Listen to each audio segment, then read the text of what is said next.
Hip stapling is an extremely powerful passing principle that at first seems obvious, but when you deeply understand it, it really changes the way that you understand guard passing. So there's two main types of pinning. There's a shoulder blade pin, where you lock both of your opponent's shoulder blades to the mat, locking his upper body to the floor, which is very necessary for attacking upper body submissions. The second kind of pin is what I refer to as a hip pin or hip stapling when you're passing. And this is when you lock both sides of your opponent's pelvis to the floor, thus locking their tailbone to the floor. This makes it very difficult for them to rotate side to side or recompose their guard back. This is the one that we're gonna focus on today, and it's really critical in understanding guard passing because before we progress to a shoulder blade pin, often we need to pin the hips first, as it's the first contact point you're gonna have with when addressing fighting your opponent's legs and hips. So now we're gonna go through a few different examples of this being used in action so you can more deeply understand it and hopefully start to apply it yourself. The first mechanic we're gonna look at is in a toreando pass, which is one of the most foundational guard passes in Jiu-Jitsu. In the first situation, notice how my opponent's core is tight and his tailbone's off the floor.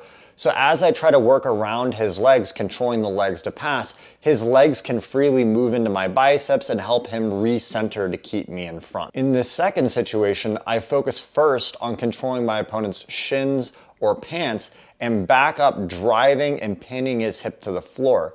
Now as I work around, his hips are stuck and the mobility in his legs is significantly less. He cannot put them in my bicep or loop them over to fight because his hips are stuck to the floor. Another interesting way to use this with a toreando is if my opponent's hips are up and I can't pin them to the floor or is being particularly difficult, I can run all the way around to the north-south position, and even though his tailbone is in the air, I can now use my hands to control the knees, the pants, and slowly work and drive their hips towards the floor coming from the north-south position.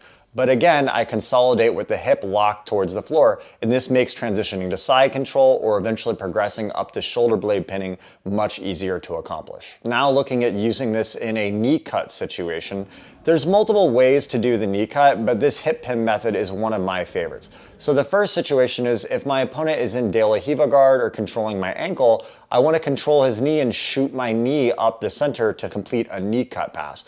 But often my opponent's core is tight so they can bump me with their bottom leg or loop their other leg over to defend. But now what I do is I cup their knee and I drive their tailbone back towards the floor by pulling my weight back, locking their hips down. Now, as I lunge my knee up the center and look for an underhook, I land in a really tight position and can consolidate with the hip control or even quickly progressing up to the shoulder blade pin once I have cleared the hip line. Another cool attribute of understanding where the hip pin is or where the tailbone is that if you're approaching and your opponent's tailbone is high and you feel like it's too difficult to get to the floor, you can switch into a shoulder blade pin by going into a fast stack. Of course, I'll do a way more in-depth video on this concept later, but it's important to notice that as you're doing this, if you see the tailbone is really hard to pin, you can use it to transition into other attack systems. And perhaps my favorite defensive component is what this does to shut down your opponent's ability to create momentum. Momentum, especially with a collar grip, is one of the most frustrating things as a top player because as they oscillate from a side tilt ripping back, they pull your posture and create a lot of offense. However, if you lock their tailbone to the floor, their grip on the collar doesn't really create much force on you, and it makes it easier to predict their movement and create passing opportunities. In fact, sometimes I'll control both of my opponent's legs and force them to a center position, letting the feet stay in the biceps just to control so they can't move. And as they try to get out of the position, I'll do throw bys on the leg or toreando passes.